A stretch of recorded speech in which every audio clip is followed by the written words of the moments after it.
Bismillahirrahmanirrahim. Alhamdulillahirabbil alamin. Allahumma shalli wa sallim ala sayyidina Muhammadin miftahi babi rahmatillah adada ma fi ilmillah salatan wa salaman daimaini bidawami mulkillah wa ala alihi wa sahbihi wa man wala amma ba'du. Assalamualaikum warahmatullahi wabarakatuh. Terima saya muliakan segenap keluarga besar Bapak Triwaluyo beserta Ibu dan juga Mas Indra dan Mbak Liana dan semuanya.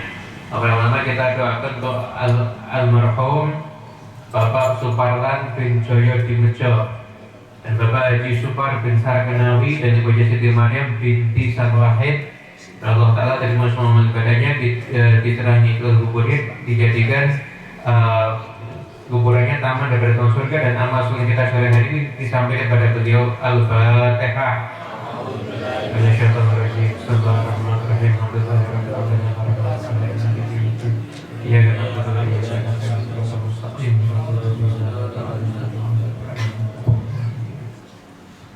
doa kesembuhan untuk Bapak Triwaluyo bin Suparlan. Allah Ta'ala angkat segala penyakitnya, berikan kesembuhan sempurna zahir wa batinan, dan siapapun yang sedang sakit Allah Ta'ala angkat segala macam penyakitnya, diberi kesembuhan sempurna zahir wa batinan, khususnya guru kita Kiai Taifur dan semuanya insyaallah, para masyayikh dan para habaib dan semua keluarga kita, jadi kita semuanya insyaallah. Al-Fatihah.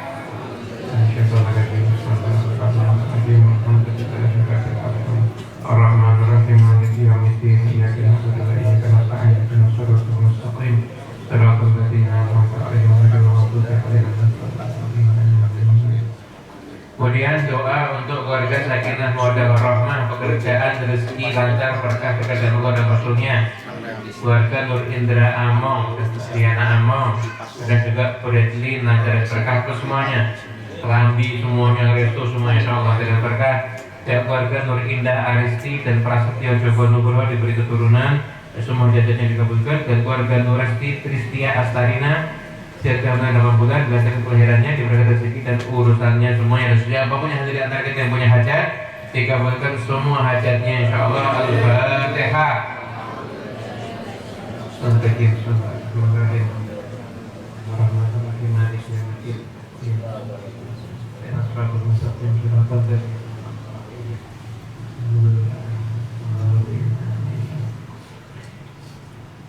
Bismillahirrahmanirrahim. Alhamdulillahirabbil alamin. Hadirin yang dimuliakan Allah Ta'ala, alhamdulillah ini kita mulai ngaji, dan kita akan ngaji temanya tentang pentingnya doa.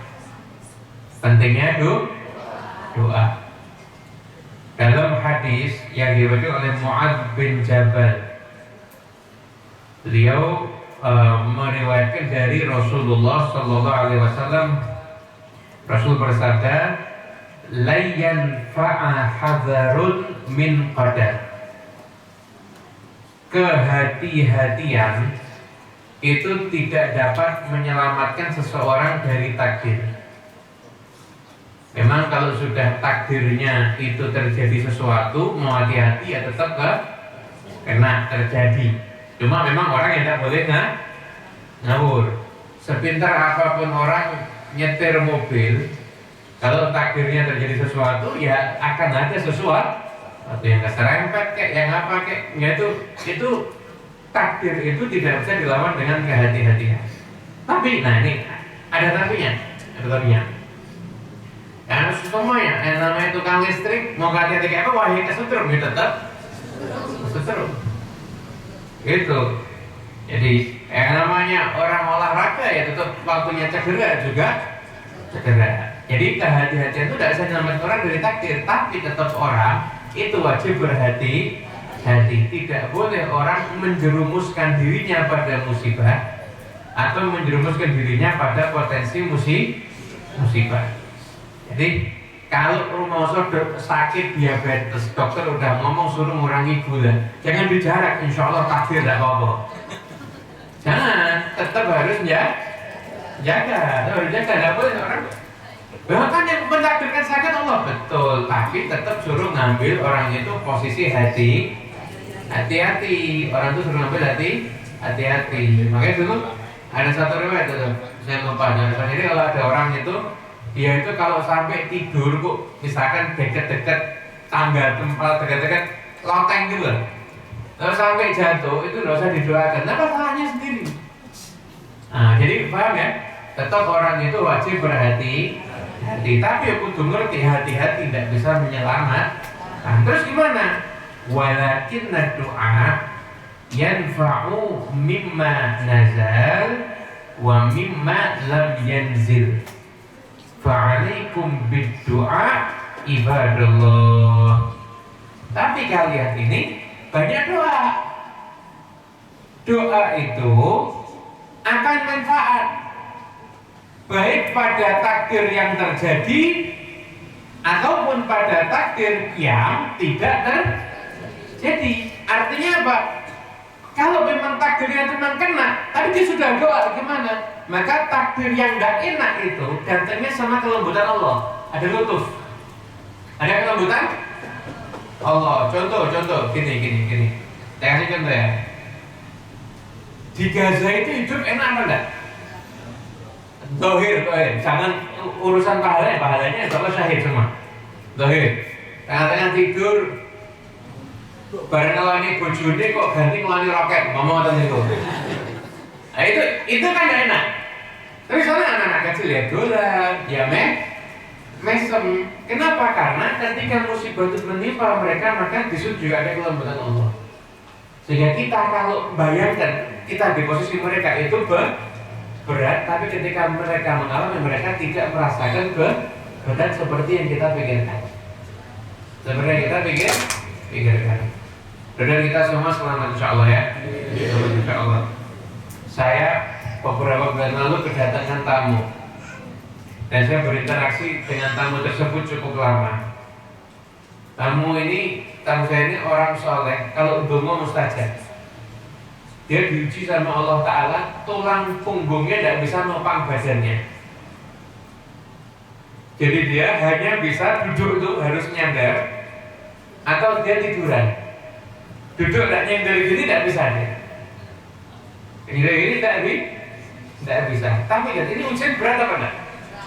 Berat. Saya sama beliau berhari-hari, sekalipun sambat tidak pernah. Sambat tidak pernah.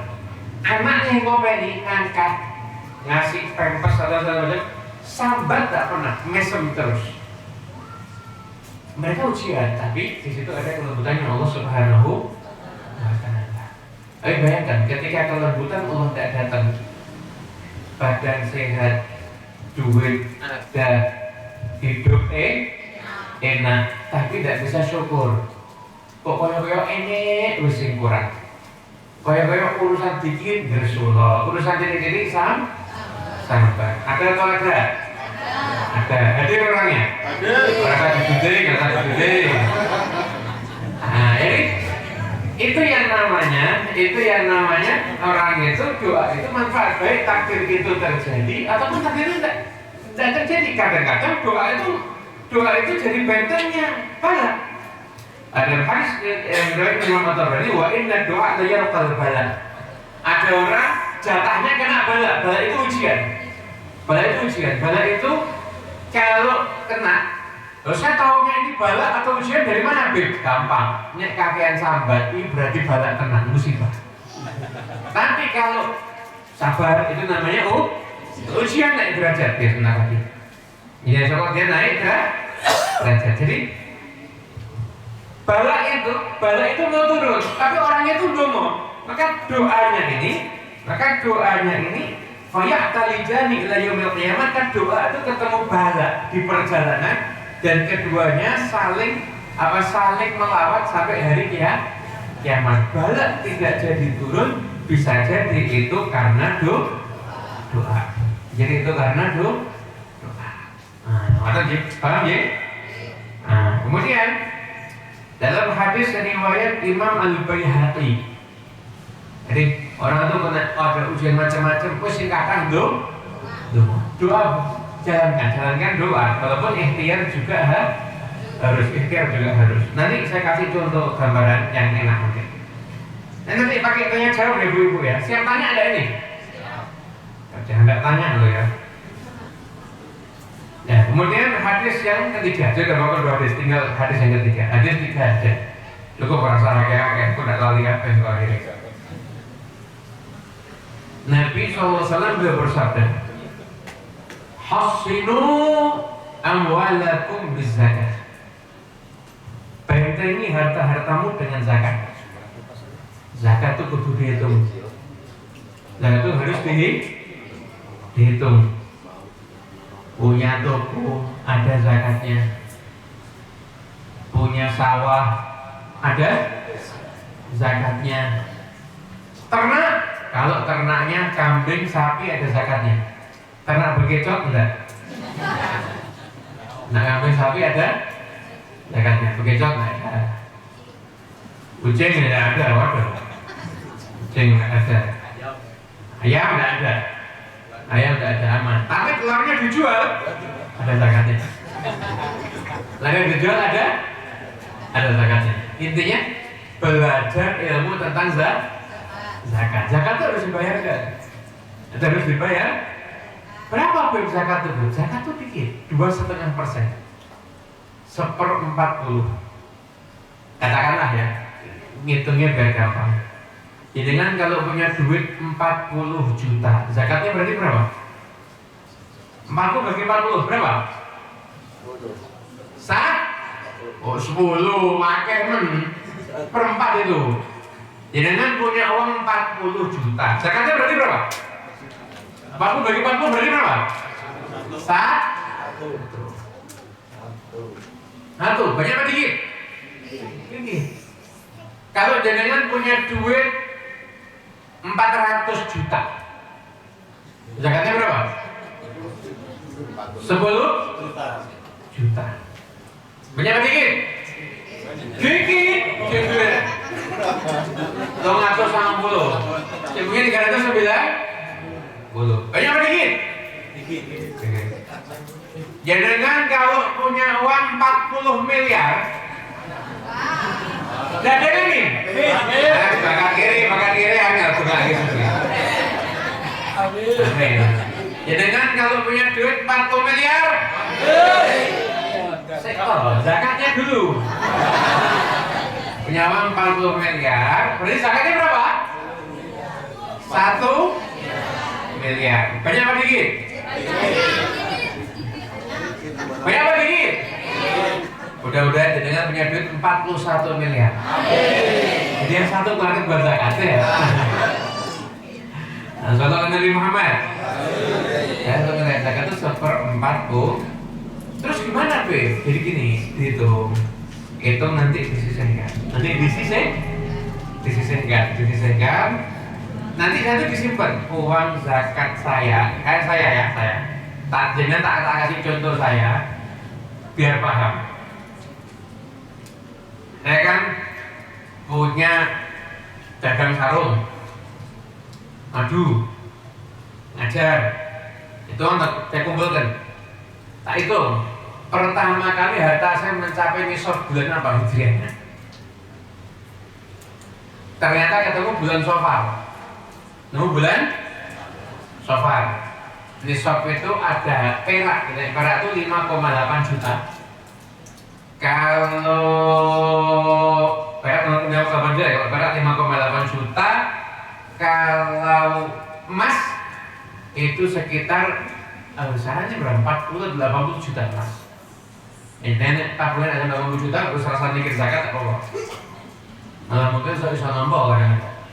Kalau memang berkurang, tapi yang udah tabungannya aktifan lancar, kas, persediaan barang dagang, piutang. Mobil tidak dizakati, kecuali mobilnya untuk dagang. Mobil dipakai tidak dizakati. Paham ya? Rumah dipakai tidak dizakati. Sawah yang dipakai toh, dan dia apa tidak bisa hati ternak tadi kalau kambing sapi bisa. Pokoknya rumah, perhiasan emas tidak dizakati karena perhiasan yang dipakai, kecuali kalau perhiasan melampaui batas. Duwe kalung bodine sak galangan rancene kapal itu dizakati. Kalau emas kan segitu gedenya dizakati itu. Atau emasnya kalau pakai gelang, habis itu kalung, itu katanya halo, saya beri gelang rak iki, cincin driji 10. Cincinnya hari-hari ini rawas. Satu dimasuki 2 kadang-kadang. Mama gitu. Tapi emas semua itu melampaui zakati. Itu ada zakatnya. Kalau termat bagi ibu-ibu perhiasan tidak ada kewajiban zakat. Paham? Paham nggak? Alhamdulillah. Nah, kalau langsungkan nih, jelas ini, jelas ya. Nah, saya lanjut lagi. Nah, setelah itu, jadi itu dizakat. Jadi apa? Emas itu dizakati. Maksud ada zakatnya, tapi kalau masuk untuk investasi, itu masuk untuk perhiasan tidak ada zakatnya. Nah, setelah saya bulan Syawal, begitu bulan Syawal langsung tak sisihkan uang zakat terambil sekian, tak catat. Jadi di rekening sekian, yang cash sekian saya pisahkan. Nanti ketika ada orang fakir miskin tidak mampu, saya kasih gitu. Pokoknya yang berhak menerima fakir miskin itu gimana? Secara matematis penghasilan sama pengeluaran, banyak pengeluaran. Cara itu nah, jangan secara rezeki tidak disangka-sangka, beda lagi. Jadi ini orang umpama aja buka toko kelontong, anaknya 5. Cik ngopeni pake, cik ngopeni mbok nih, cik ngopeni dulu nih, umpama gitu. Ini walaupun mungkin hidupnya tidak pernah, kenapa? Karena setiap hari pengajian dapat berkat. Hari dan kekurangan, tapi secara matematis dia itu penghasilan dan pengeluaran banyak pengeluaran, maka dia boleh untuk menerima zakat. Baik. Atau orang yang punya utang tapi dia memang tidak mampu untuk bayar. Oh, jadi semua orang yang punya utang berarti masyarakat. Gosek, punya utang tidak mampu untuk bayar. Bukan direktur ini kami yang duwe utang duwe utang bank. Ini semua punya utang bank, tapi yang jangan kasih zakat. Malah dia harus mengeluarkan zakat, mobil yang ngomongin itu. Malah nampak zakat dan keliru. Itu yang utamakan zakat itu kepada fakir miskin. Sampai sini bisa dimengerti? Alhamdulillah. Jadi bentengnya harta kita dengan kita bayar. Wadawu maradhakum bisadaqah. Sembuhkan, datangkan kesembuhan untuk orang-orang sakit di sekitar kalian dengan sedekah. Sedekah itu termasuk min babit tadawi, termasuk bagian dari orang itu dia mengupayakan penyembuhan. Mengupayakan penyembuhan itu caranya dengan sedekah. Sedekah itu sobo-tombo. Kalau yang enak loro-loroan benar-benar sedekah. Ada orang yang bisa disedekahi, yang mungkin yang betul-betul memerlukan dan betul-betul akan senang dengan sedekah kita, kasih. Insya Allah itu nanti bisa jadi sebab kesembuhan. Wastaqbilu amwajal bala bidu'a. Dan setelah itu hadapilah gelombang bala dengan doa. Jadi ya dongo jenengan itu doa itu gini, saya kasih contoh ya. Pernah curhat Bu? Pernah curhat sama teman? Jenengan mumet saya mau curhati, biasanya wongi untuk Muhammad ketemu Muhammad loh akhirnya. Doa itu Anda jadikan seperti momen curhat sama Gusti Allah. Momen curhat kali Gusti Allah. Anda kalau misalkan saya sebentar lagi Isya mau pergi ke Jogja, terus dari Jogja pengajian malam mau pulang ke Solo. Ya Allah, lancarkan perjalanan saya, berdakwahnya berkah, sehat, afiat, selamat. Nanti kalau lihat orang sakit, ya Allah kasih dia kesembuhan. Nah, jadi awet dia sakit, lihat anak, ya Allah jadikan dia anak soleh. Doa itu terus diulang. Doa itu jadikan jenengan eling kali pangeran. Nah, makanya jenengan tidak mungkin doa aja loh karo watu, tidak mungkin doa aja loh karo tembok. Doa itu mesti mintanya sama Allah. Dimana pun kita tuh ziarah ke makam wali, dungonya itu ya mesti kali nyuwun teng Gusti Allah. Doanya nyuwun teng Gusti Allah, itu doanya kita begitu. Nah, makanya kita memperbanyak doa. Doa itu nanti insya Allah manfaat. Kalau memang takdirnya kena sesuatu itu jadi sifatnya mendatangkan kelembutan. Kalau memang takdirnya itu memang bisa membentengi, maka doa itu akan membentengi daripada segala macam bala dan ujian. Itu tapi yang biasakan banyak doa. Dan kalau bisa hidup kita tuh yang lurus. Hidupnya tuh jangan aneh, jangan memperbanyak dosa. Dosa itu susah dihindari. Tapi jangan menganggap dosa itu satu kewajaran. Surah apa jangan mensursi dosa, jangan. Ini itu dosa itu jangan dianggap wajar, dosa itu juga harus disesali, kemudian istighfar. Jangan. Yang masih punya orang tua, jangan sampai durhaka kepada kedua orang tua. Khidmat sama orang tuanya, doakan orang tuanya, insya Allah dosakan uripe, insya Allah barokah. Yang berumah tangga ya juga jangan saling berbuat dosa. Itu berbuat dosa. Berumah tanggalah yang baik-baik, jadilah suami yang soleh, jadilah istri yang solehah. Kenapa? Kalau jenengan tidak mau jadi orang soleh, tidak mau jadi suami soleh, tidak mau jadi istri solehah, khawatir anaknya nanti. Nah, kadang-kadang orang itu kalau dia terlalu kebangetan di dalam dia melanggar aturannya Allah Ta'ala kasih ujian dari orang-orang terdekatnya. Na'udzubillah min dzalik. Mulai butuh hati-hati. Jangan kalau tidak kepengen, aku tidak kepengen didurhakai sama anakku, jangan durhaka sama Gusti Allah. Tidak sama Gusti Allah. Nah itu ada jadi suami yang soleh, jadi istri yang solehah.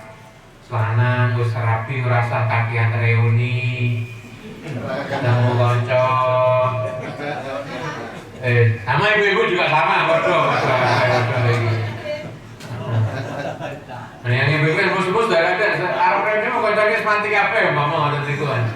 Ya pokoknya ada dosa yang aneh-aneh yang gitu-gitu jangan. Nanti dikit hidupnya jadi tidak berkah. Habis itu kerja kalau bisa yang halal, jangan sampai kerjaannya ada unsur tipu.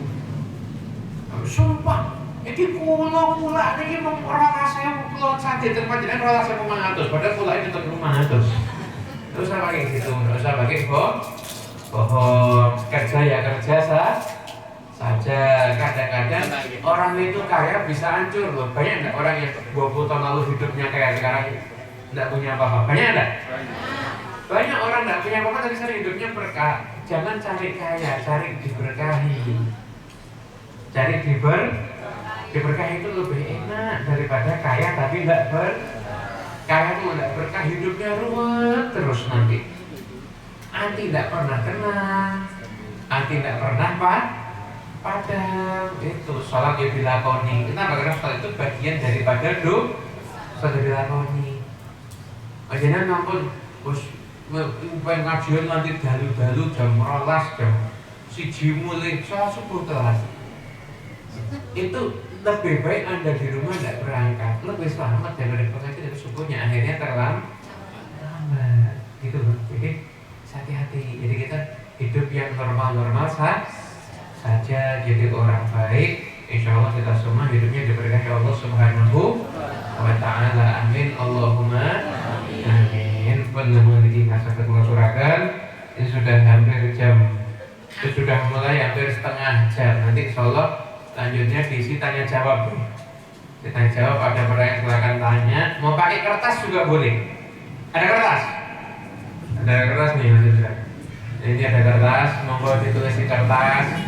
Kadang-kadang orang itu mungkin ada problem, mungkin mau nanya sungkan, ya monggo ditanyakan gitu. Tanya, Habib ini utang saya nggak lunas-lunas, ya gitu ya. Utani orang sah dipikir, di sahur, dipikirnya orang tahu nyaur, ya sami. Nanti nih ngomong, oh alam, monggo silakan. Ada lagi, monggo pertanyaan dulu, angkat tangan, silakan. Mana rasanya untuk bisa, monggo, silakan. Assalamualaikum warahmatullahi wabarakatuh. Waalaikumsalam warahmatullahi wabarakatuh.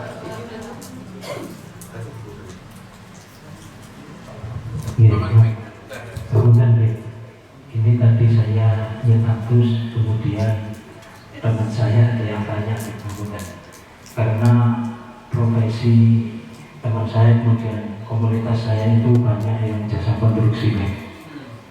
Di situ kadang teman-teman itu nyuwun sewu sebelum mengerjakan pekerjaan biasanya disuruh urunan sekian persen gitu. Katakanlah proyeknya 1 miliar, kemudian disuruh urunan 5% dulu atau 7% dulu. Nah, sedangkan di situ kan tidak ada semacam transaksi jual beli. Itu secara hukum gimana? Padahal teman-teman itu sudah melakukan bertahun-tahun dan sebenarnya kita sudah berusaha mengerjakan pekerjaan itu sesuai dengan spesifikasi yang ada. Akan tetapi karena hal yang seperti itu kebebon pada teman-teman. Ngerti. Jadi ada proyek, katakanlah nilainya 1 M, tapi jalur-jalur sampainya proyek itu minta tumbal. Jadi mau tidak mau paling tidak ngasih paling tidak 5%. Kalau enggak ya proyeknya nanti enggak dikasih. Kan perintah proyek ya gue ujungnya ya aku 5%. Mau tidak mau akhirnya proyek kita yang 1 miliar kita hitung itu sudah ada kepengeluaran 5%. Khawatirnya spesifikasi tidak bisa memenuhi sesuai dengan kriteria. Karena kalau spesifikasi sesuai dengan kriteria kita tidak untung. Tapi kalau kita tidak sesuai dengan kriteria, kita tidak untung, kita tidak sesuai dengan kriteria, berarti mau tidak mau kita sudah suap bohong. Sudah suap bohong. Jadi kalau saya tidak bisa mengatakan itu baik-baik saja. Karena sudah jelas itu ada jalur-jalur yang tidak baik. Kecuali kalau memang itu niatnya hadiah dan itu tetap bisa sesuai dengan spesifikasi. Ya wallahu a'lam itu masih mending. Niatnya itu ngasih hadiah tapi itu spesifikasi. Tapi rata-rata tidak mungkin susah untuk sudah ada spesifikasi. Ini sudah banyak juga Pak yang nanya di sini Pak. Dan banyak teman yang akhirnya mencari jalur yang lainnya karena tadi kalau ngincer proyek ya tadi akhirnya uangnya takut tidak berkah. Di situ ada kebohongan, di situ takut ada merugikan orang lain. Jadi ini pun hidup di dunia ya tidak selamanya, tapi akhirat pertanggungjawaban itu nanti harus pertanggungjawaban itu adalah alam yang selamanya. Jadi kalau saya tetap mengatakan itu tidak baik-baik saja, kalau bisa misalkan disiasati bang, saya tidak ngasih 5% Pak, tapi saya garap proyek spesifikasi ada keuntungan jadinya saya bagi, kalau bisa gitu tidak apa-apa. Jadi biar saya tidak dosa jadinya juga tidak makan suap. Nek sing wedi Gusti Allah, insyaallah orangnya mau. Kalau kita takut sama Allah, biasanya orangnya masih mah. Kalau bisa tidak mau, ya kalau bisa jangan yang begitu. Insyaallah ada. Ada ibu-ibu. Lagi tulis? Ada yang sudah banyak. Ya. Saya tanya itu sebenarnya apa? Menghitung zakat uang CV atau PT. Ya. PT kas piutang persediaan barang dagang. Mau saya nanya.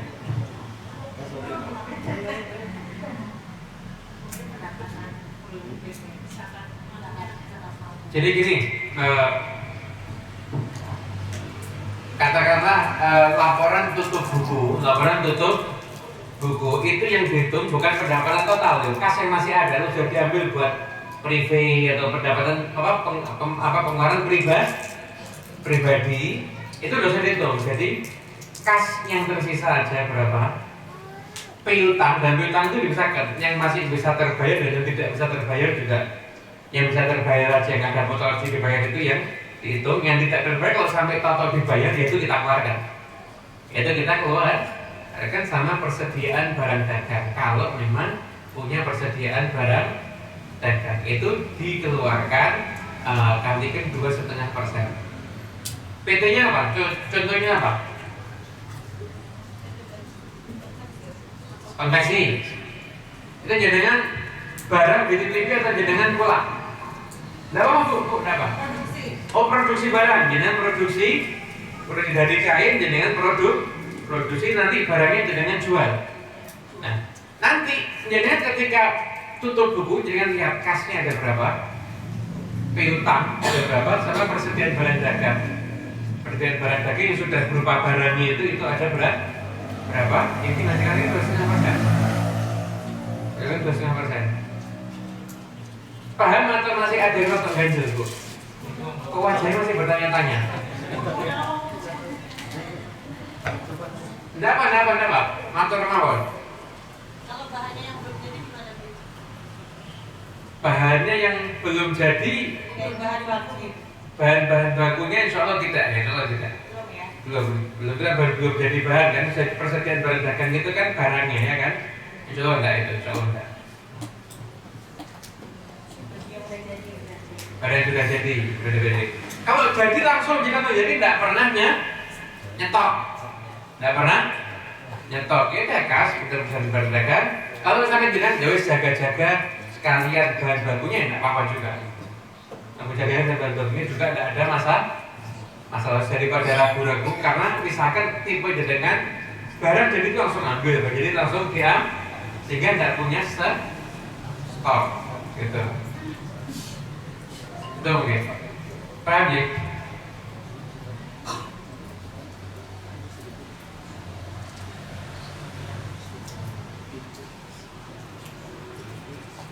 Atau coba nanti yang bahan baku kalau saya agak ragu-ragu nanti saya pelajari lagi, nanti saya voice note ke Mas Indra, nanti sudah di WA kejadian nanti yang tanya ya. Saya kalau ragu-ragu, nah salah enggak? Atau ada jenis tertentu yang ini masuk, ada yang ini tidak masuk tuh, ada pembahasan begitu.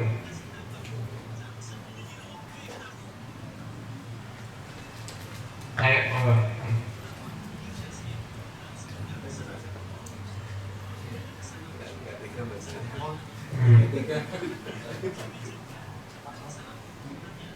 Bagaimana cara menyikapi seseorang yang selalu mengusik kita dan merasa bahwa dirinya selalu benar, padahal kita tidak merasa punya masalah dan orang tersebut superon. Manusia itu macam-macam. Dan urusan sama manusia itu tidak ada rumusnya. Saya baik, pasti dia baik, belum tentu. Kita baik, dia orang jadi jahat, orang yang paling jahat sama kita. Bisa jadi seperti itu. Itu urusan sama manusia itu tidak pakai rumus. Matematika rumus 1 tambah 1 sama dengan 2, 2 tambah 2 sama dengan rumus matematika. Tapi kalau urusan menungso tidak ada rumusnya. Gimana keluarga suka ganggu kita? Ya udah jauhi orang itu. Ketemu tetap salam, tilik orang dia sakit, ya kita bisa tilik, minta tolong bisa kita bantu, tapi kita tidak usah terlalu kumpul dan tidak usah dijawab. Oh, kamu tuh gini-gini, dinasehati, bahwa nasihatnya keliru tidak ngomong. Iya, mantul nuwun. Terus mandek. Ini jadikan bantah. Tuh. Ada orang, ini karpet warnanya apa? Merah. Enggak, ini bagi saya hijau muda. Oh, kayak ngono. Rasa kok jawab ya? Terus saya jawab ibu, jadi kan podo, ndak warasnya nanti. Oh sebentar hijau, ya wes hijau, loh, enggak ini biru, ya wes aku melu kue biru, itu aja. Jangan membuka forum diskusi atau apalagi forum dan diskusi aja, ndak usah apalagi dan kadang gitu. Tiap dia salah begini, enggak, itu maksud saya tuh gini, karena gitu, dosa dinasehati.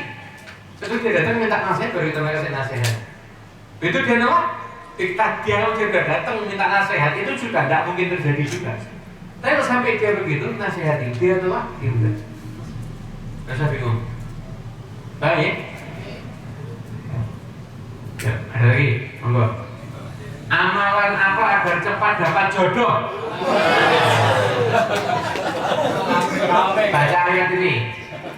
Rabbi inni lima anzalta ilayya min khairin faqir. Rabbi inni lima anzalta ilayya min khairin faqir. Ada tak? Yang sudah punya dulu rasa malu nyadar. Rabbi ini lima anzalta ilayya min khairin faqir. Ini surat, ada ayat itu, ayat Quran itu. Surat Al-Qasas ayat 24. Al-Qasas ayat 24. Catat ya. Min khairi mu'min.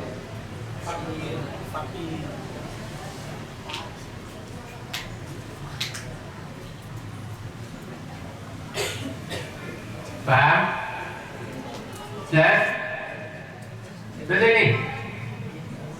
Aman ya? Aman. Ibu ada lagi? Yang mau Bu? Oke. Pak Mik Bu. Salam dulu. Tabungan saudara Kamas.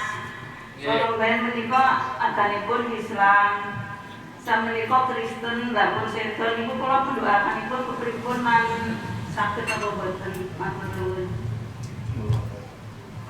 Mendoakan non muslim apabila masih hidup boleh agar mendapatkan hidayah.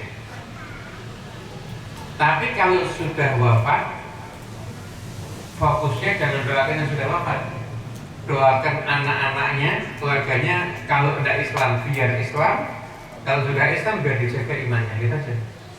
Yang sudah wafat dalam keadaan tidak nyembah Allah, tidak bisa didoa, tidak bisa doakan lagi, udah selesai.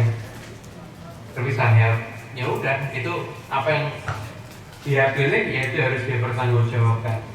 Jadi fokusnya tidak usah doakan yang sudah mati, fokusnya doakan ke yang masih hidup, yang belum muslim biar muslim, yang sudah muslim biar dijaga iman dan Islamnya. Kita lihat. Ada lagi? Monggo Pak. Assalamualaikum warahmatullahi wabarakatuh. Assalamualaikum. Pak Menteri mau saya menanyakan dari sudut Islam tentang pendapatan yang diperoleh dari hasil trading. Dari hasil trading itu sedikit bagaimana? Karena dia membolehkan orang yang tidak, karena itu kan tidak ada pilihannya kita, istilahnya waktu itu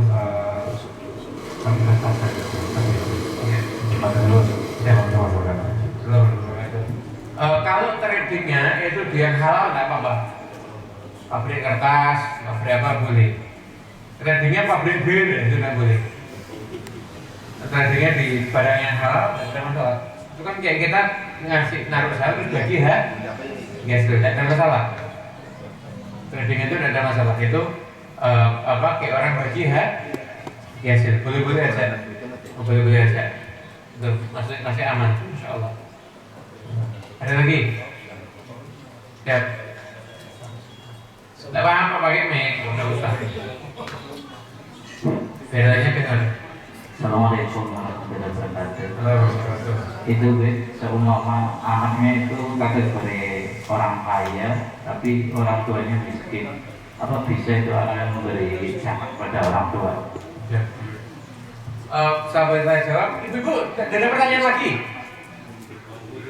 Jangan diempet loh bu, enggak tahu kapan ketemu lagi loh ini. Oh masih tidak. Oh tahu kalau ada pertanyaan lagi enggak apa yang ditulis? Atau misalkan ada rahasia, kertasnya ditekuk enggak apa-apa, dilipat-lipat enggak apa kertasnya. Dan tidak usah tulis nama, misalkan agak rahasia. Misalkan suami ada di sini, tanya, aduh suami saya kok nganyel gimana? Misalkan gitu, enggak apa-apa. Karena ketahuan yang tanya siapa. Nah itu gini, ada orang tua miskin, sedangkan anaknya kan boleh tidak orang tua ngasih zakat?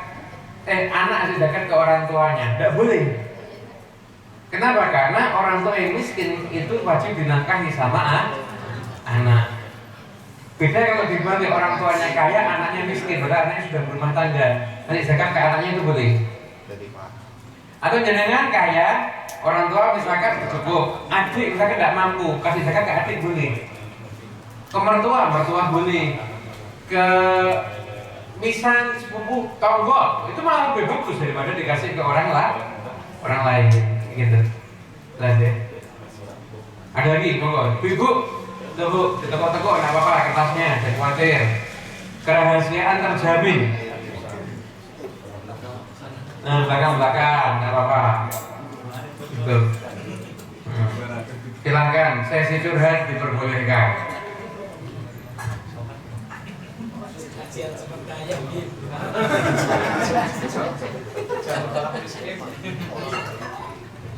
Gimana caranya biar cepat kaya? Nyambut gawe.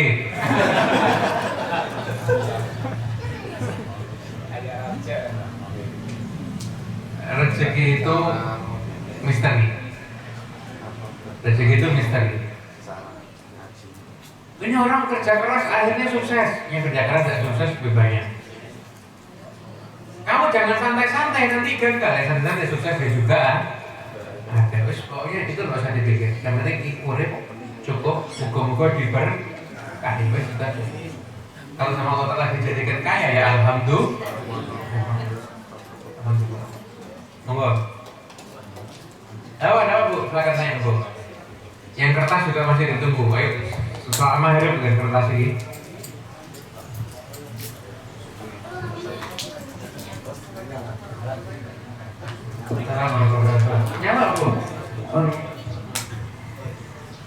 Pernah mendengar dari seorang ustaz bahwa kita boleh mengakhiri sholat isya terus dilanjutkan dengan sholat malam dan selanjutnya witir gitu. Apa boleh soalnya selama ini juga begitu kalau kayak gini. Jangan sholat isya bagusnya akhir atau awal waktu. Kalau awal waktu jamaah di masjid dan sebagainya monggo. Di akhir tapi ada jamaah juga tidak apa-apa. Tapi yang jelas witir boleh. Yang tidak boleh itu jenengan tahajud. Tahajud itu harus tidur dulu.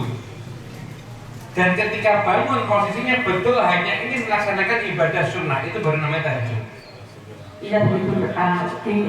Habis maghrib itu kita tidur. Sudah bisa. Terus sholat isanya nanti lanjut tahajud dan Tidak boleh. Tidak jadi tahajud. Soalnya pernah dengar gitu. Tidak jadi tahajud itu. Kenapa? Karena ketika jenengan bangun tidur itu hukumnya wajib karena jenengan sholat isya. Tidak boleh itu. Jadi jenengan tunggu sholat isya.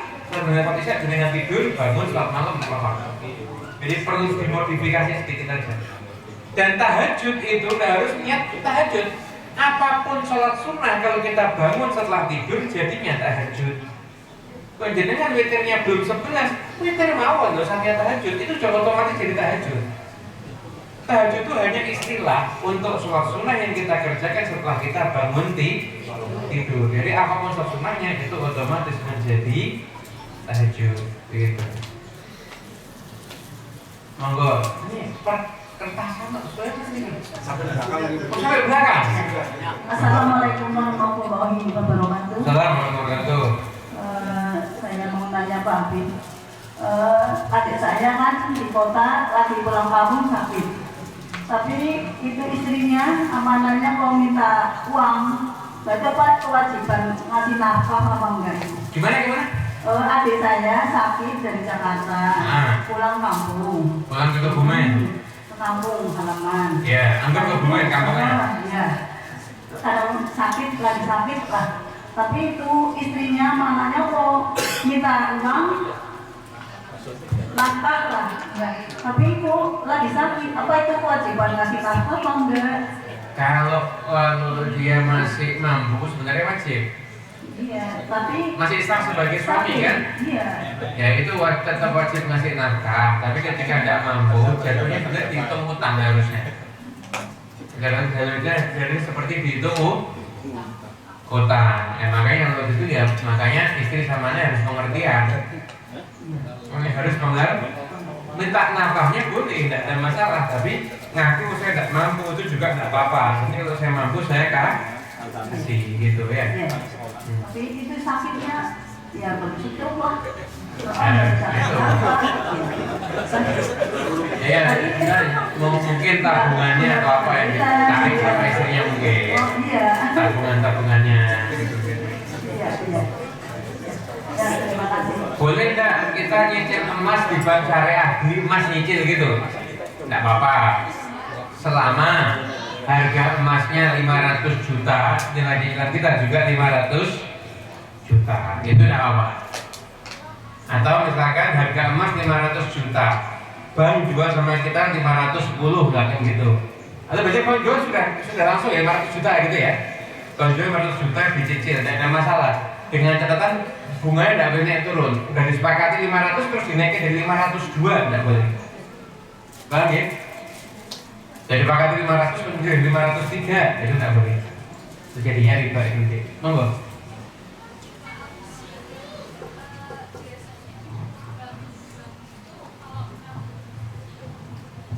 Terima kasih.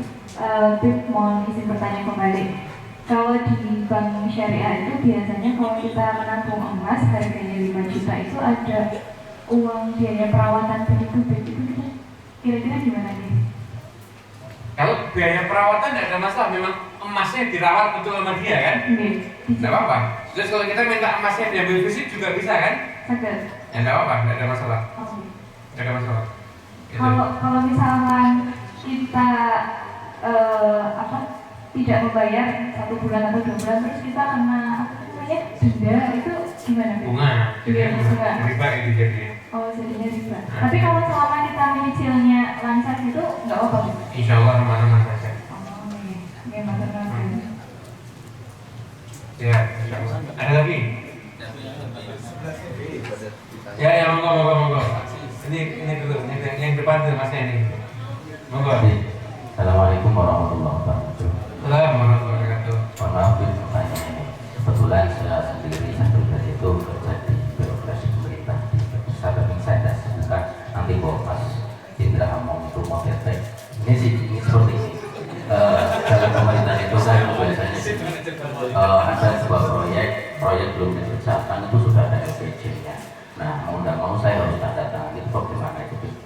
Nah kalau nggak tanda tangan itu LPJ-nya kan sudah ditanggung oleh atasan pemerintah yang di atasnya itu satu. Yang kedua ini mutasim kaitannya dengan zakat itu yang dihitung omset atau aset dan omset atau hasil bersihnya itu Zakat. Apa tadi?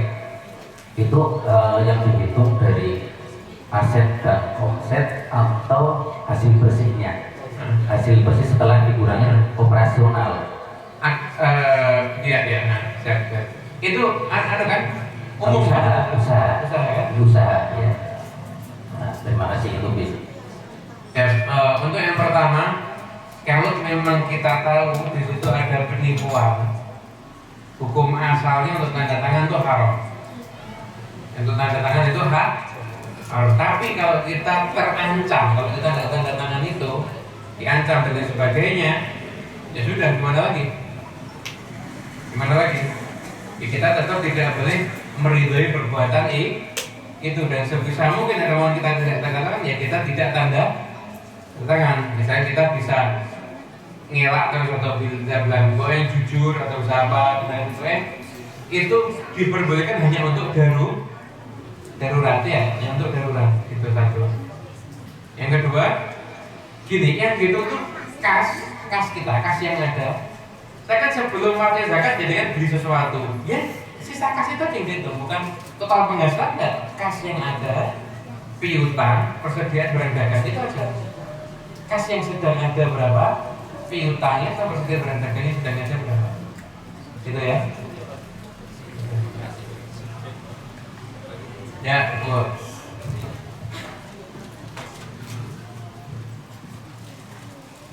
Assalamualaikum warahmatullahi wabarakatuh. Assalamualaikum warahmatullahi wabarakatuh. Tadi melanjutkan pertanyaan Mas tadi berkaitan dengan masalah kembali ke zakat mal. Kalau zakat mal itu kan 2,5% nih, 2,5% dari apa sebenarnya uang kita yang nganggur gitu lah. Itu apa cukup kita niat mengeluarkan 2,5% saja atau melalui panitia gitu sih? Karena kadang kita misalnya mendapatkan sekian kita keluarkan 2,5% itu apa cukupnya saya untuk melalui zakat mal itu, misalkan itu nggak dalam satu periode nih, misalkan kita dapat kita kasihkan 2,5% seperti itu. Nah, itu apakah harus melalui panitia atau sudah kita niat kita untuk zakat mal gitu? Ya. Mohon bantuannya, terima kasih. Assalamualaikum. Ya, jadi gini, zakat itu tetap hitungannya per tahun, bukan setiap per dapat. Ini setiap per dapat dengan keluarkan 2,5%.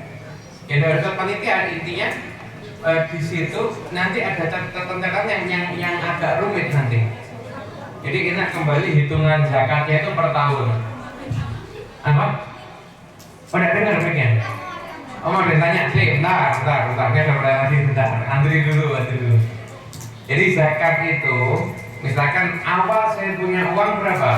Saya punya uang anggap 100 juta di bulan Muharram.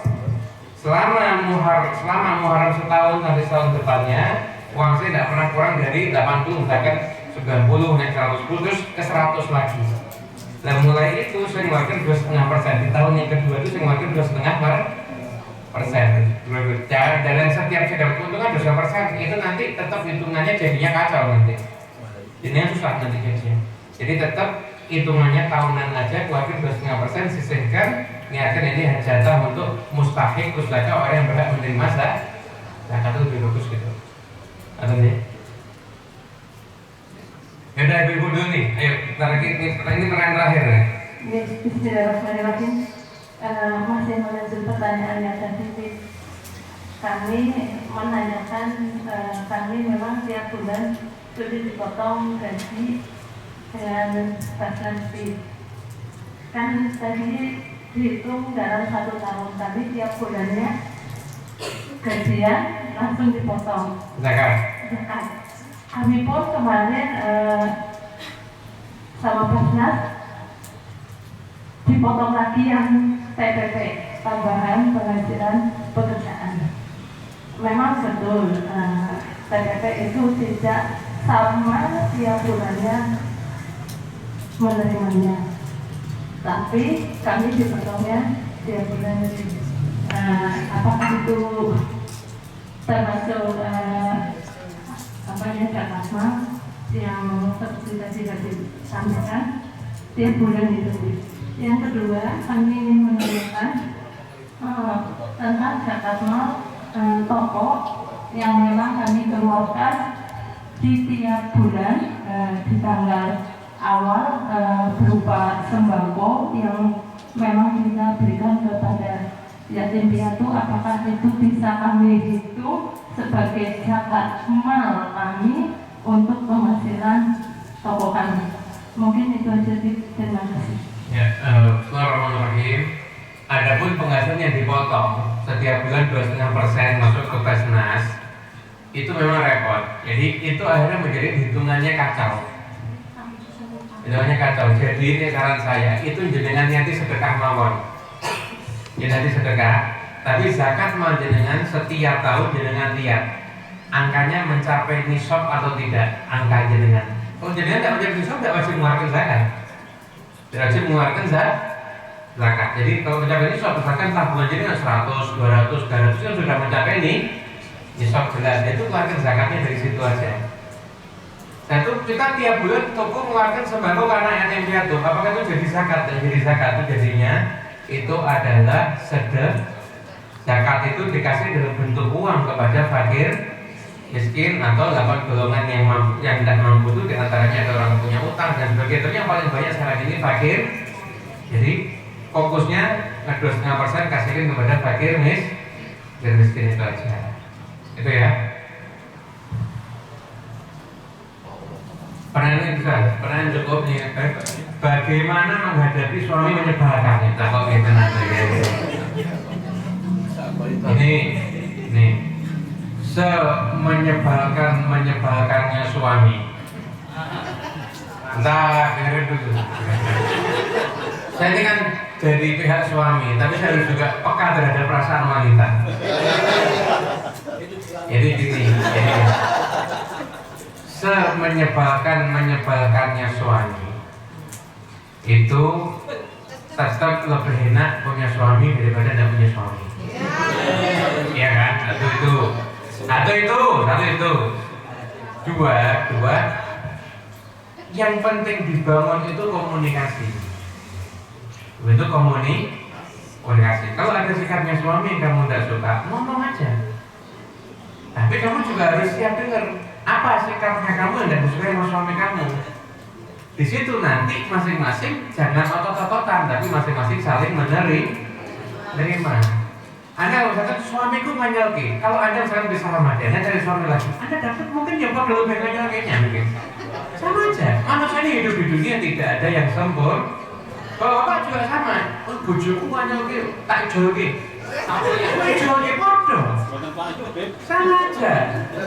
Nah, jadi rumah tangga itu kuncinya komunikasi. Kadang-kadang HP ditaruh, saya itu ngobrol orang, dua dari hati ke hati. Satu. Kalau sedang bertengkar, suami sukanya menghindar, harus diselesaikan atau tidak. Jelas memang orang laki itu pasti dia menghindari keributan. Apalagi kalau dia sedang emosi. Justru itu malah baik.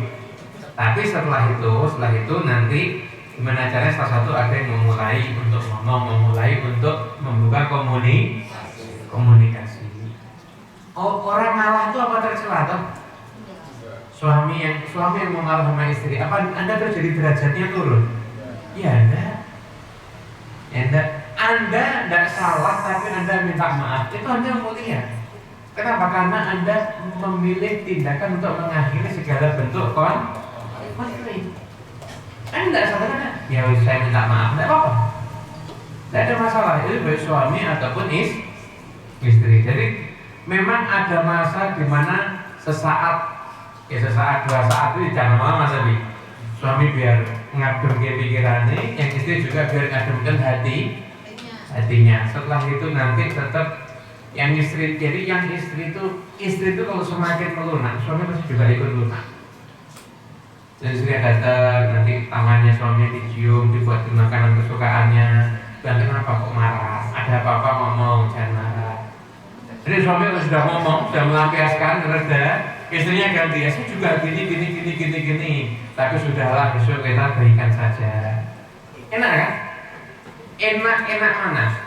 Podo atos-atosan, gengsi-gengsian, tidak ada yang mau nyopot, tidak ada yang mau minta maaf, atau salah satu mengakhiri, ngalah kemudian biar semuanya jadi baik-baik saja.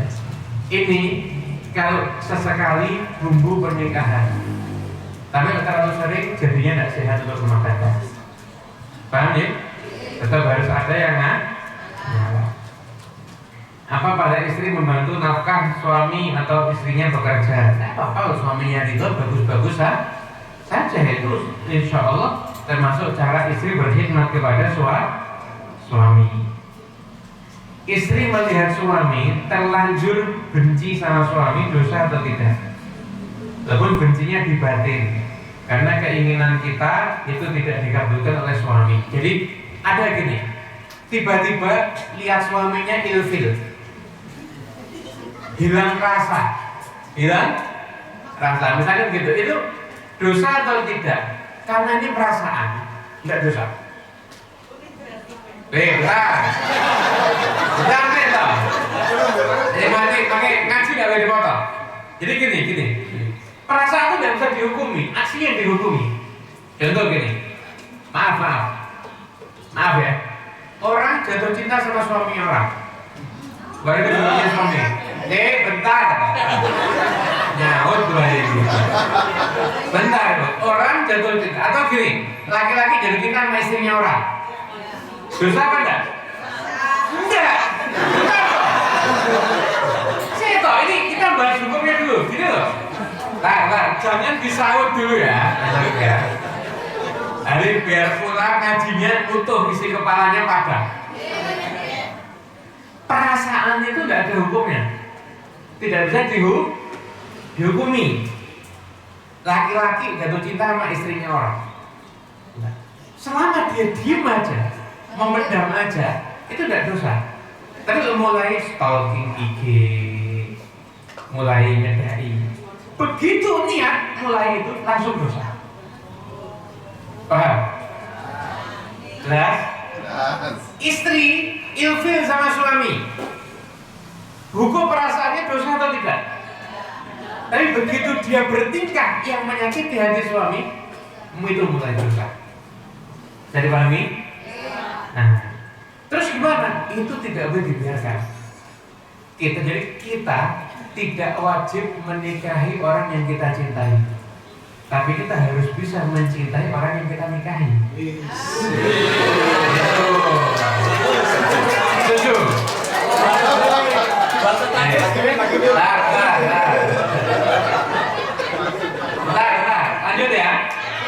Lanjut ya. What's hari ini? Kita tidak wajib menikahi orang yang kita cintai, tapi kita harus mencintai orang yang kita nikahi. Jelas? Sallallahu alaihi Nabi Muhammad. Selanjutkan lagi. Yang namanya perasaan itu nanti bisa diupayakan lagi. Yang istri ngomong suami, kau jangan gini, kamu jangan begini. Kalau kamu begini, saya nanti tidak nyaman sama kamu. Tolong rayu aku. Tolong kembalikan lagi perasaanku seperti dulu. Begitu tidak apa-apa. Suaminya juga ngomong, iya kamu juga gini-gini. Nanti itu yang penting kunci itu satu, komunikasi. Nyetak komunikasi. Ya bu, tahu-tahu dikasih hadiah kan senang apa senang bu? Nah setelah itu bapak ibu yang dimuliakan Allah Ta'ala. Terakhir ya, ini pembahasan berarti. Suami itu harus peka sama perasaannya istri.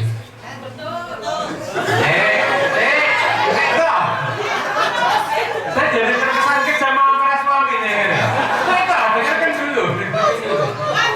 Kalau nggak dibilangin sama HP udah bakalan ngerti. Ya, semua suami. Jadi gini ya. Suami itu harus peka dengan perasaannya perempuan itu walaupun sudah punya dunia dan seisinya tetap perempuan.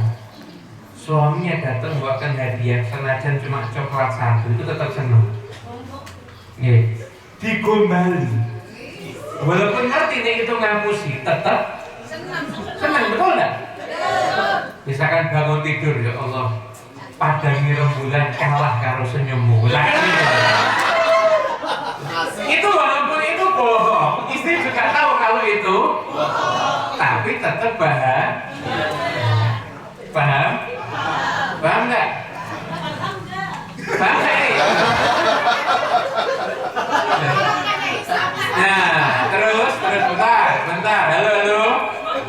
Lalu jangan ini ada perang antar suami istri nggak ada. Yang berikutnya gini, yang berikutnya gini.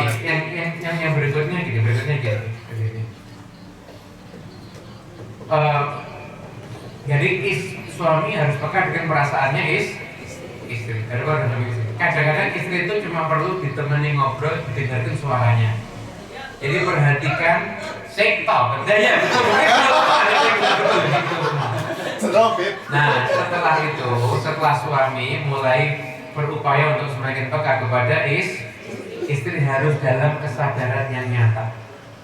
Bahwasanya tidak mungkin sehebat apapun ibadahnya istri, setinggi apapun amalnya, tidak mungkin masuk surga kalau suaminya tidak ridho kepada dia.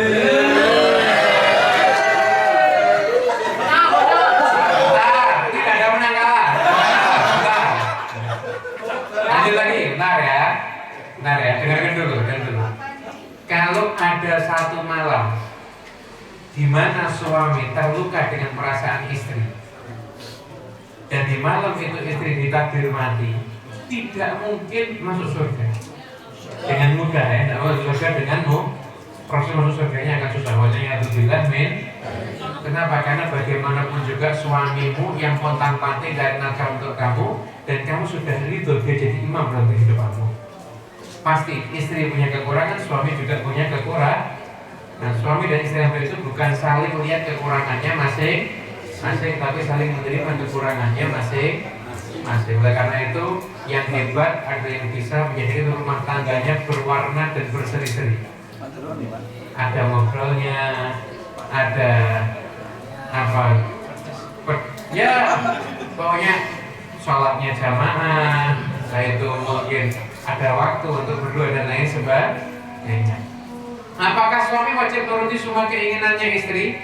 Keinginan istri, benar. Ada yang boleh dituruti, ada yang haram dituruti. Ada yang haram dituruti. Kalau keinginannya istri melanggar syariat, bisa haram dituruti. Kalau keinginannya istri itu baik-baik saja, maka suami harusnya bijak. Ada momen, jangan semuanya ditolak, tapi ada yang silakan memang ada yang ditolak karena dia tidak dapat, boleh. Tapi jangan semua ditolak sendiri, juga ada yang diturut. Ya rumah tangga pokoknya saling melengkapi kekurangan satu sama lain. Sudah menang-menangan dewe, nanti jadinya rumah tangga nggak kayak rumah tangga, rumah duka namanya. Terus saling ribut satu sama lain, gitu. Wallahu a'lam bishawab. Jadi yang suami berubah lebih baik, istri pun juga berubah lebih baik. Wallahu a'lam bishawab. Fatihah untuk berdoa menamkan yang lebih butuh halari dalam dirinya bukti wa Allah ya mutawil wa inna kunna sawisan rabbana atina fid dunya hasanah wa fil akhirati hasanah wa qina adzabannar. Al-Fatihah.